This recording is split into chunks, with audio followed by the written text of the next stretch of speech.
cuando abrimos nuestro corazón a Cristo y lo recibimos de una manera genuina, hermano, genuina, porque ¿verdad?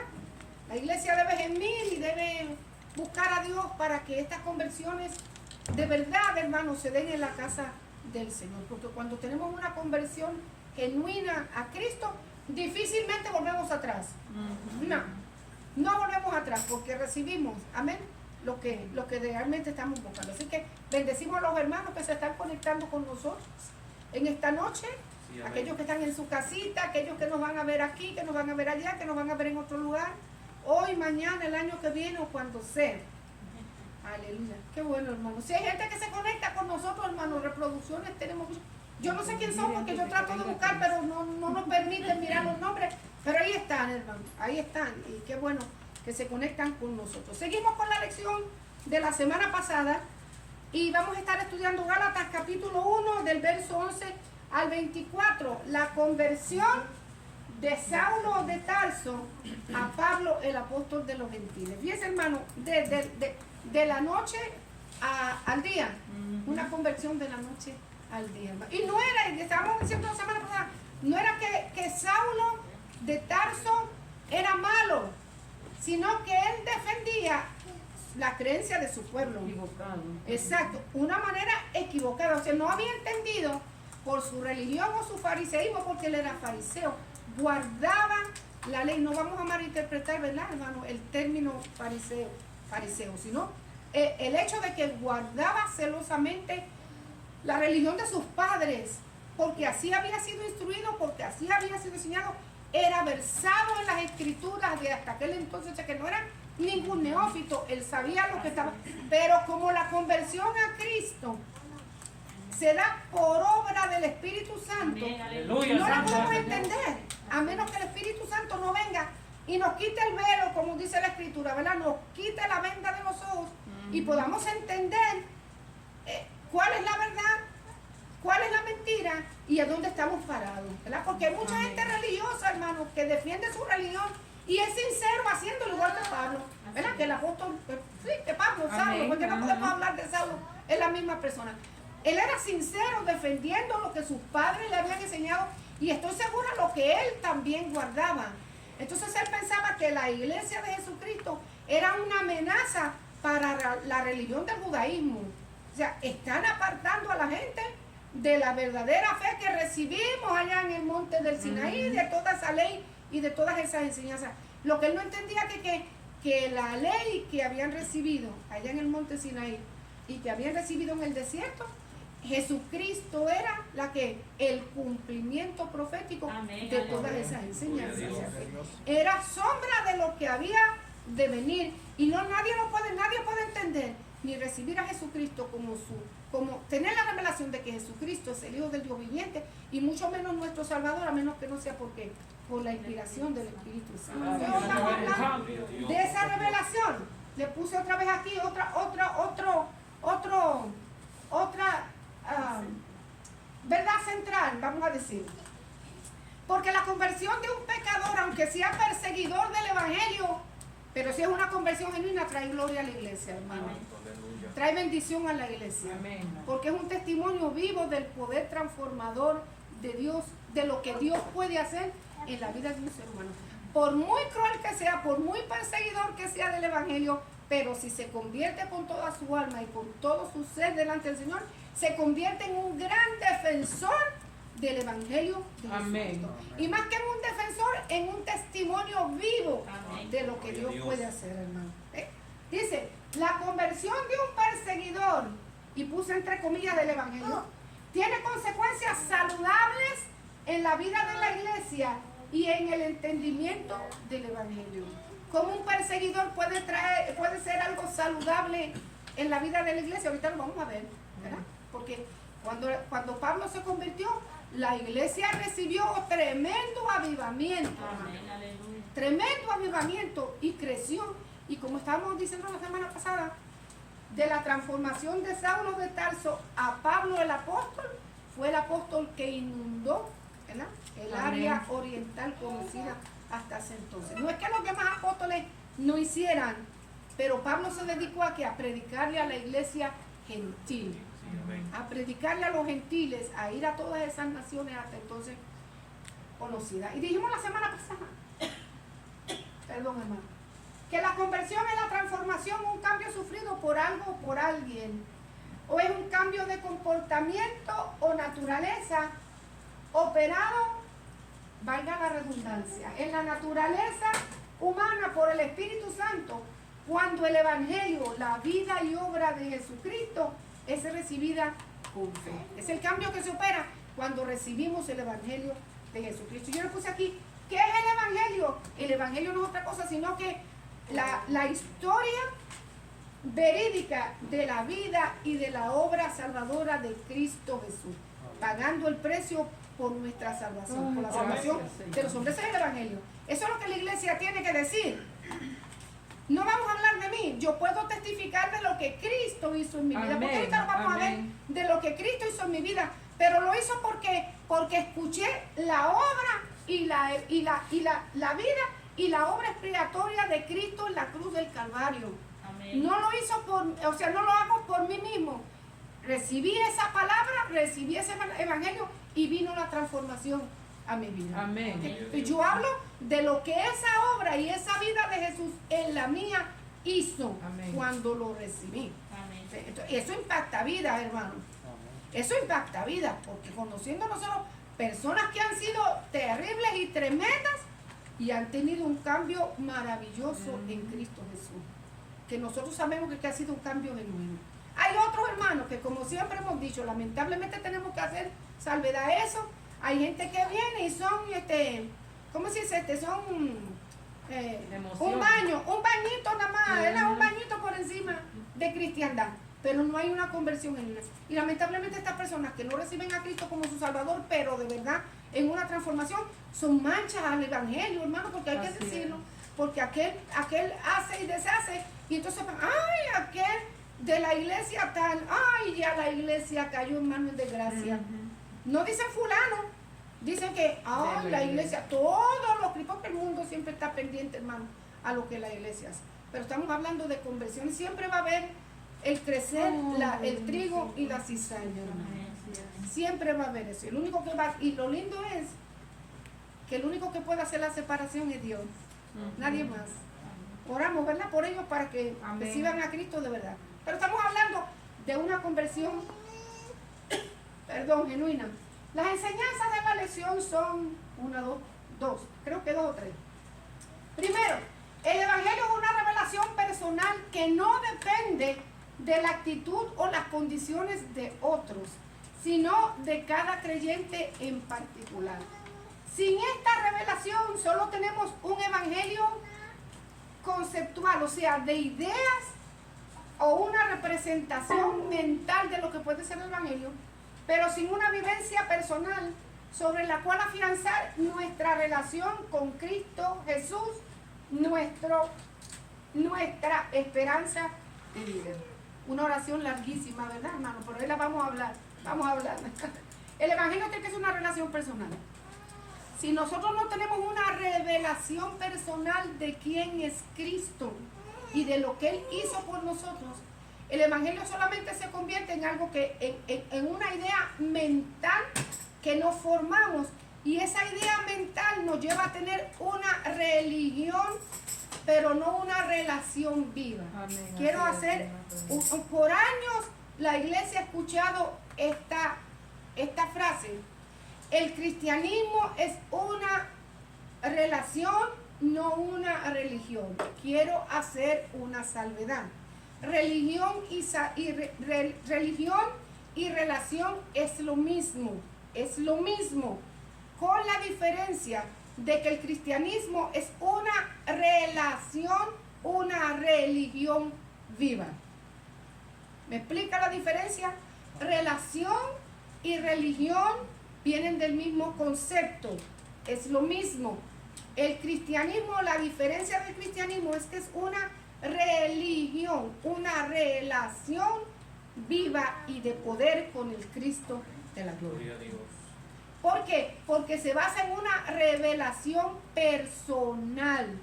No es que nadie me diga, no es que la hermana me diga, no es que yo le escucho que la hermana tiene. escucho lo que tiene que decir, pero eso no se hace real, ni se hace vivo en mí hasta que yo misma no lo experimento. Por ejemplo, ay, qué hermoso es estar enamorado. Bueno, y si yo nunca me enamoré, qué sé yo, así es, no lo puedo interpretar. Y porque te da náusea, y porque te da, es como una mariposita aquí en el estómago. Oh, santo, está más bien mal, tiene parásito. Pero, ¿vio? Hasta que yo no experimento, no entiendo el concepto de que me dan maripositas aquí, que me pongo nervioso, ay, que me derrito, ay, qué cosa. No entiendo el concepto del amor hasta que yo no lo experimento y lo vivo. ¿Me siguen, hermano? De un ejemplo sencillito, porque Cristo nos enseñaba a nosotros con cosas cotidianas para que cayéramos en tiempo. Entonces el Evangelio es lo mismo, pero con mucha más pasión y mucha más profundidad, porque es algo espiritual que viene del cielo. Yo no puedo entender el concepto de conversión a Cristo hasta que yo misma no lo experimento. No puedo entender lo que es el Evangelio hasta que no se convierte en una revelación personal. ¿Y por qué tú vas tanto a la iglesia? Ay, pero porque usted, ¿y qué hacen en la iglesia? Ay, qué aburrido de estar. Que no entiende que a la casa del Señor venimos a adorar al Señor porque tenemos una relación personal y que nos trae gozo, que nos trae alegría, que nos trae satisfacción. Vamos a ver al amado, vamos a tener una relación con Él. Aleluya. Gloria a Dios, así es. ¿No entiende eso? Entonces uno dice, qué religioso tú eres. Porque no entiende hasta que no lo experimenta. Entonces, eso es lo que trae vida. Eso es lo que trae vida. No es cargar una Biblia más grande que la del hermano Gigi, hermana. No es eso. ¿De qué me vale que la tenga si no la leo, si no la vivo, si no la pongo en práctica? Entonces la puedo tener y llevarla donde quiera, hermano. Y que me cueste $2,000 o $3,000, quién sabe. Pero si no la leo y no la pongo por obra, no se hace real en mi vida. El Evangelio es lo mismo. Una relación personal que no depende de una actitud ni una condición de otros. Yo me gozo con el que viene. Cuando yo me convertí a Cristo, había muchos amigos que me felicitaban. Blanca, qué bueno. Blanca, qué bien. ¿Cómo me alegro? Pero, y si yo los invitaba, decían, otro día. Ya, y ese día nunca llegaba, hermano. Yo sigo orando para que cuando llegue el momento yo pueda convertirse aquí. Amén. Hay algunos, dicho sea de paso, hay algunos que se han convertido, otros, pues, hermano, sigo orando por él. Sino que esta revelación personal depende de cada uno del que la quiera recibir. ¿Verdad? Sin esta revelación solo tenemos, ya le dije, un evangelio de concepto que se convierte en una religión muerta. Diferencia a una religión viva. Es la diferencia.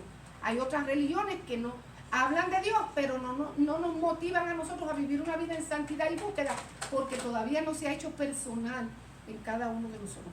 Yo no puedo decir, caramba, me gozo con el milagro de la hermana, me gozo con el milagro, pues yo quiero el mío. Amén, así es. Yo me gozo, pero yo quiero el mío. Amén. Yo quiero experimentar qué se siente recibir un milagro. Me explico, ¿verdad, hermano? Nos vamos cayendo en tiempo de la diferencia. Ok, entonces, nosotros necesitamos esa vivencia personal para afianzar nuestra relación con Cristo nuestro Señor, porque Él es el dador de vida, Él es nuestra esperanza de vida eterna. Y si no tengo esa relación con Él, puedo llegar a la casa del Señor, pero no tengo una seguridad y una certeza de qué va a pasar conmigo el día que yo me vaya de esta tierra. Como lamentablemente hay muchos cristianos en la casa del Señor que son fieles, que vienen, que trabajan, que aportan, pero le tienen pánico a la muerte. Porque todavía ellos no han entendido que Jesucristo es la esperanza de vida, que la transición, hermano, es algo natural, es algo lógico en nuestra naturaleza humana. No nos vayamos a malinterprete. Pero el asunto es que la diferencia está en que sí, tengo que pasar por este proceso que tal vez me prolongue vida o no me prolongue vida, pero mi seguridad está en que Cristo Jesús es mi esperanza de toda vida. Que es como una transición y que el día que pase, yo sé que mi Señor no me va a dejar, sino que Él me va a dar vida y voy a tener vida eterna. Gloria a Dios, amén. ¿Me explico la diferencia, hermano? Porque nuestro ser humano temblamos y que nos den una mala noticia, óigame, hermano, temblamos, Dios, sí, pero inmediatamente nos reponemos porque tenemos una revelación personal. no por lo que el hermano dice. El testimonio del hermano afianza mi confianza. Amén. ¿Ve? Me da vida, me da gozo, me da alegría. ¿Por qué? Porque estamos en la misma página. Entendemos Gloria lo mismo a Dios, y amén. vamos a salir adelante. Ok. Entonces hablamos de Saulo de Tarso. La semana pasada estuvimos hablando de él. ¿Qué dice? Gálatas 1, del 11 en adelante. Mas os hago saber, hermanos, que el evangelio anunciado por mí no es según hombre. Pues yo ni lo recibí ni lo aprendí de hombre alguno, sino por revelación de Jesucristo. Y a la semana pasada hablamos, ¿verdad? Que él iba de camino Amén. de Jerusalén a Damasco, llevando cartas en la mano para arrastrar a los cristianos y ponerlos presos. Y no solamente ponerlos presos, hermano, el que se levantaba en el camino se lo llevaba a Pablo de una vez. ¿Ya? ¿Se acuerdan cuando Esteban, el primer mártir de la iglesia, lo apedrearon y ahí estaba estaba Saulo consintiendo, ¿verdad?, en la matanza de porque estaba defendiendo la religión de sus padres. Con todo y con eso, de ahí salió, y ahí nosotros encontramos, eso lo podemos encontrar en Hechos capítulo 7, 58, del 8. Vea qué tremendo, vea conmigo, vaya un momentito, qué tremendo era, celoso de la religión de sus padres, vea. Y así hay gente, hermano, que como no tienen la relación y la revelación de Jesucristo, son celosos con la religión y son perseguidores de la iglesia. Dice verso 8 en adelante. Y Saulo consintió en su muerte, hablando de la muerte de Esteban. En aquel día hubo una gran persecución contra la iglesia que estaba en Jerusalén, y todos fueron esparcidos por las tierras de Judea y Samaria, salvo los apóstoles. Y hombres piadosos llevaron a enterrar a Esteban e hicieron gran llanto sobre él. Y Saulo asolaba la iglesia, entrando casa por casa, arrastraba a hombres y a mujeres y los entregaba en la cárcel. Si usted va al capítulo 9 del 1 al 22, que no lo vamos a leer, encontramos que dice: Saulo, respirando aún amenazas y muerte contra los discípulos del Señor, vino al sumo sacerdote y le pidió cartas para la sinagoga de Damasco, a fin de que si hallase algunos hombres o mujeres de este camino, o sea, del evangelio, los trajese presos a Jerusalén. Y si usted sigue leyendo los versos subsiguientes, nos damos cuenta de la revelación que el apóstol Saulo, que Saulo, el perseguidor de la iglesia, recibió en el camino. Una relación personal. Cristo mismo se le apareció en el camino y le habló de manera audible. Y para que no le quedara duda de que él era, ¿cuál fue el milagro que ocurrió? Lo dejó ciego.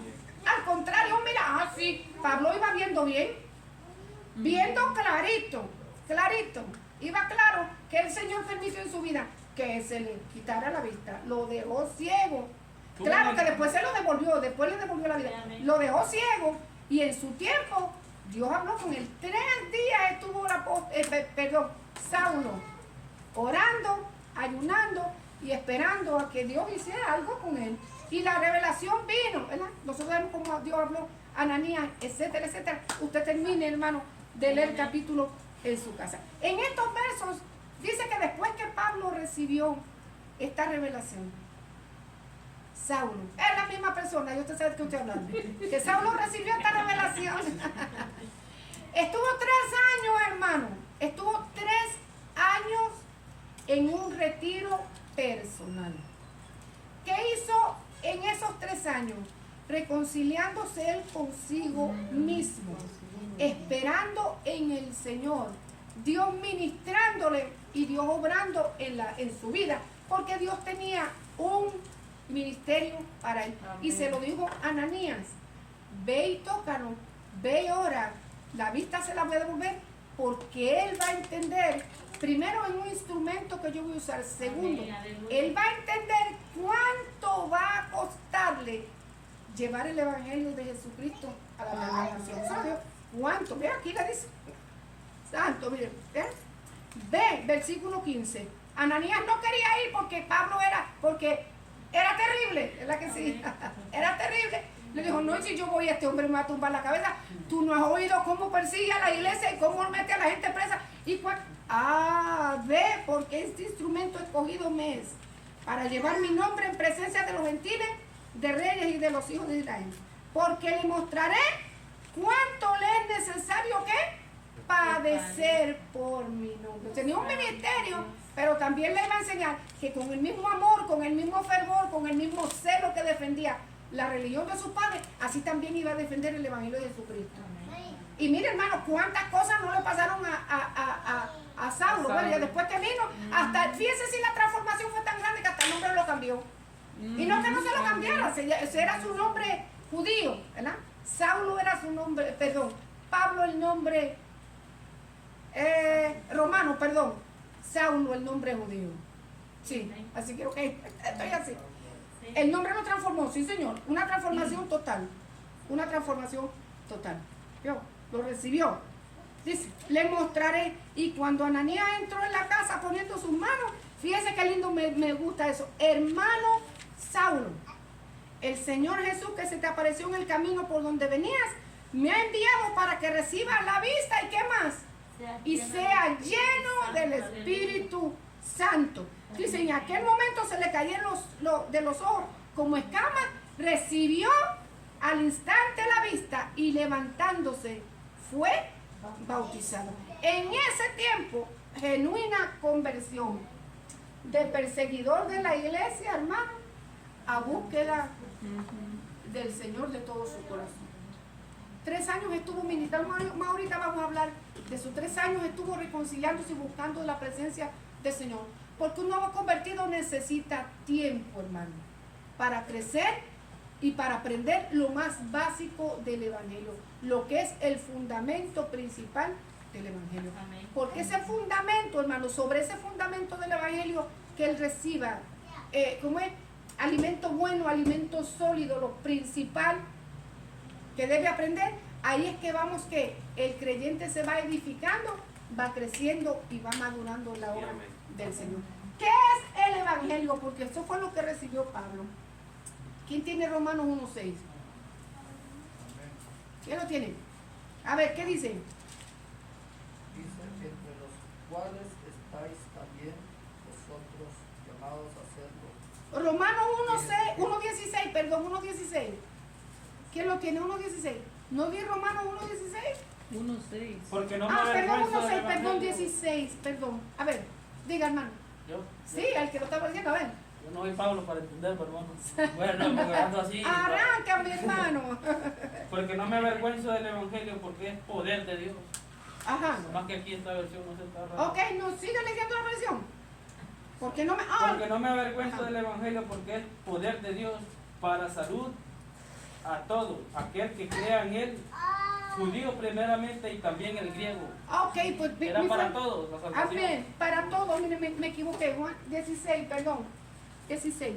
I'm sorry, hermano. Perdón, hermano. ¿Lo tenía usted también, hermano? Ah, y ahorita le regalo otro versito para que estamos pareja. Porque no me avergüenzo, dice, del evangelio. Porque es que dijo poder. Y la versión dijo salud. O sea, poder de Dios para salud, para salvación, para restauración, para levantamiento, para hacer nuevas todas las cosas. A todo aquel que cree, al judío primeramente y también al griego. Entonces, ¿qué es el evangelio? Es el brazo potente de Dios, de toda gracia, que se extiende para sacar al hombre del abismo de la perdición y de su estado de ruina espiritual. ¿Qué es el evangelio? Es la mano, el brazo poderoso de Dios que se extiende, lleno de gracia y misericordia, para rescatar al hombre que está perdido y restaurarlo a una vida nueva, a una nueva creación. Porque a veces decimos, oh, pero ay, eso es la gente que está borracha, la gente que tiene vicio, la gente que... Todos los hombres sin Cristo están perdidos, independientemente de su estatus social, independientemente de su forma de vida. ¿Me explico? Todo aquel que no tiene a Cristo está perdido delante de la presencia del Señor. Está en un estado de ruina espiritual. No tiene ninguna relación personal con Dios. Solamente es restablecido a una relación personal con el Dios del cielo por medio de Jesucristo, su Hijo. Por medio de Cristo. Fuera de Cristo no hay ninguna relación personal con Dios. Lo que podemos tener es una religión muerta, pero no una religión viva, personal, no una revelación personal, porque el único que toma la mano del hombre y toma la mano de Dios y los une es Jesucristo. Nadie más, ni ningún santo, ni ninguna virgen, ni ninguna estampa, ni ninguna creencia, ni ninguna filosofía puede acercar al hombre a Dios, solamente Jesucristo. Dios, yo soy el camino, la verdad y la vida. ¿Y qué dijo más? Y nadie viene al Padre si no es por mí. Palabras textuales de Cristo, ¿verdad? O sea que no hay otra forma de venir a Dios, ni obras ni nada por el estilo. Porque la gente dice, no, si yo estoy bien así, yo no le hago mal a nadie, yo ayudo cuando puedo, eso está muy bien, qué bueno que tiene un corazón tierno. No está lejos del Evangelio, pero le falta a Cristo Jesús. Le falta venir a Cristo.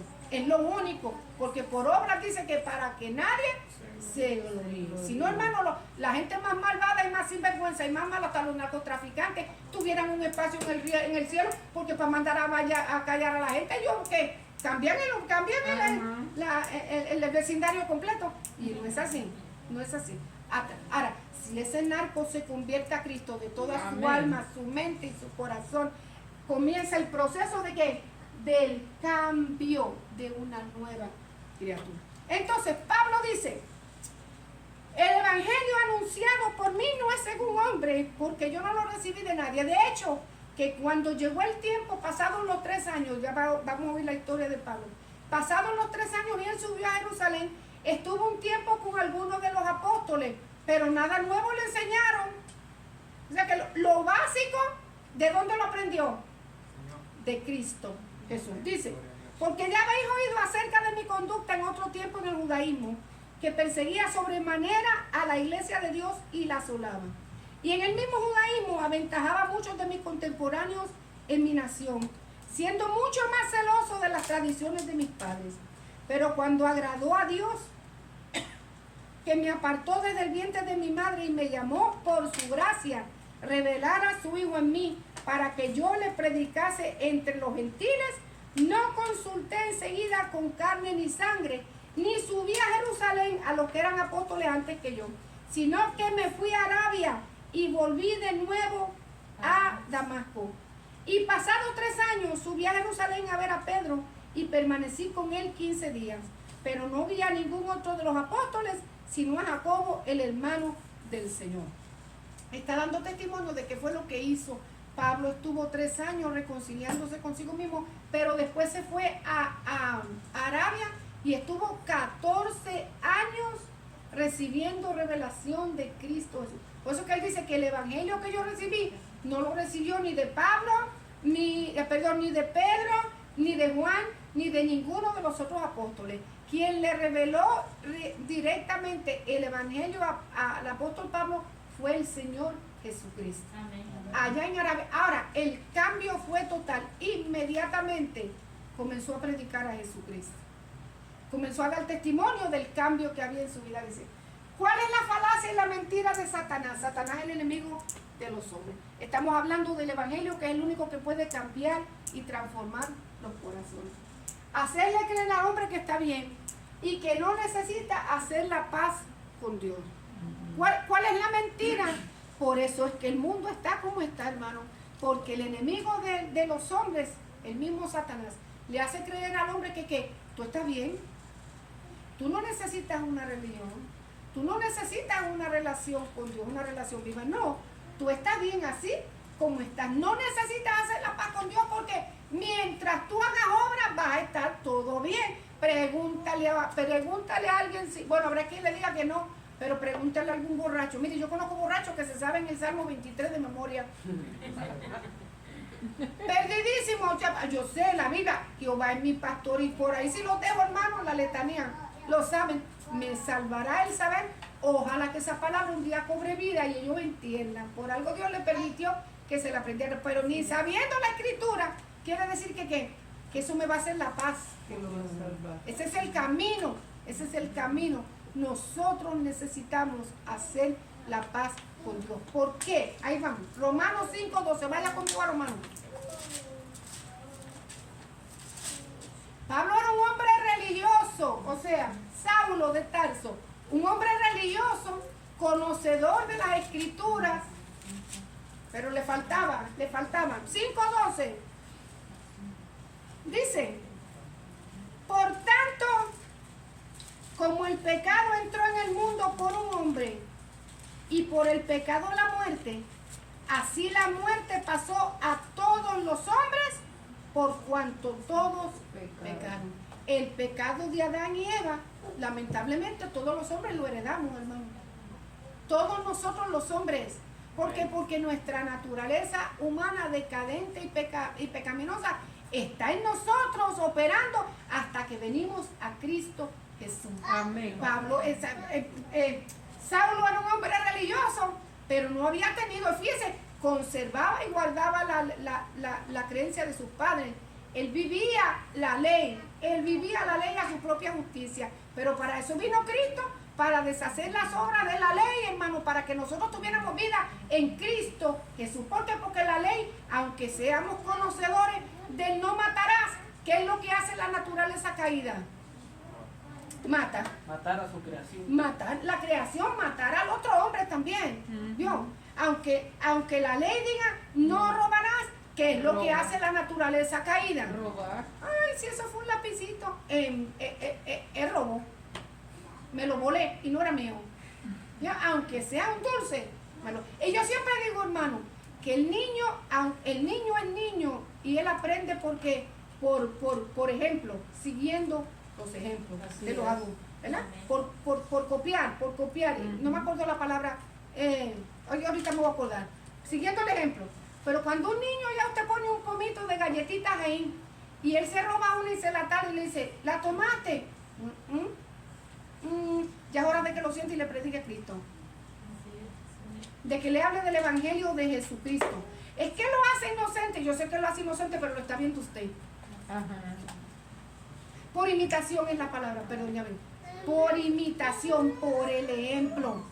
Entonces, si nosotros porque la naturaleza caída del hombre lo lleva al pecado, lo arrastra ahí. Segundo, porque nuestros hijos aprenden de los padres. Amén. Y de las personas que están a su alrededor. Si usted y yo no somos buenos ejemplos para él, ¿qué va a aprender bueno? Dice, todo, ¿verdad? El pecado entró en el mundo por un hombre y por el pecado la muerte, así la muerte pasó a todos los hombres por cuanto todos pecaron. Vaya conmigo al 6:23, que es el fruto de ese pecado en los hombres. 6:23, porque la paga del pecado Es muerte. Es muerte, hermano. Muerte física y muerte espiritual, en cierto sentido, alejamiento eterno de Dios. Pero la dádiva de Dios es vida eterna en Cristo Jesús, Señor nuestro. Hay una oportunidad. La bolsita, ven, llévala ya, madrecita, llévala ya, aquella coma ya. Porque la paga del pecado es muerte, es más, la dádiva de Dios es vida eterna en Cristo Jesús, Señor nuestro. O sea, hay pecado, hay muerte, el pecado produce la muerte en el hombre, pero hay una oportunidad de vida en Cristo Jesús. La hay, es la dádiva de Dios, es la mano potente de Dios, de toda gracia que se extiende para sacar al hombre de su miseria y de su estado de ruina espiritual. Cuando el hombre oye el Evangelio, viene a Cristo. Mire, dice, la mayor evidencia de una conversión, y yo puse genuina entre paréntesis, es una vida transformada. La transformación capacita al creyente a confiar más en el poder del Evangelio que en las tradiciones. Un cambio drástico no se puede dar a menos que sea por el Espíritu Santo. Y hablamos la semana pasada de un nuevo nacimiento. Necesitamos nacer de nuevo y pusimos el ejemplo de Nicodemo. Es necesario. ¿Qué le pasó a Pablo? En aquel encuentro que él tuvo con Cristo Jesús, tuvo una conversión genuina. Miren, una transformación o cambio sufrido por la naturaleza del Espíritu Santo en él. ¿Qué pasa? Que nuestra naturaleza pecaminosa recibe un choque espiritual. Somos nacidos de nuevo. El Espíritu Santo viene a morar en el hombre y recibe un cambio. Se produce un cambio, un nuevo nacimiento. ¿Quién tiene Efesios 2:10? Efesios 2:10. Amén. Léalo. Porque somos hechura suya, creados en Cristo Jesús para buena obra, la cual Dios preparó de antemano para que anduviésemos en ella. ¿Somos qué? Hechura. ¿Sabe lo que quiere decir la palabra hechura? Del griego poema.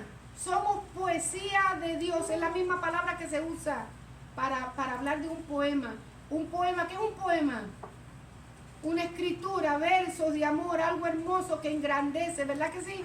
Que engrandece y enaltece un tema. Pues nosotros somos hechura de Dios, creados en Cristo. ¿Para qué, hermano Hermen?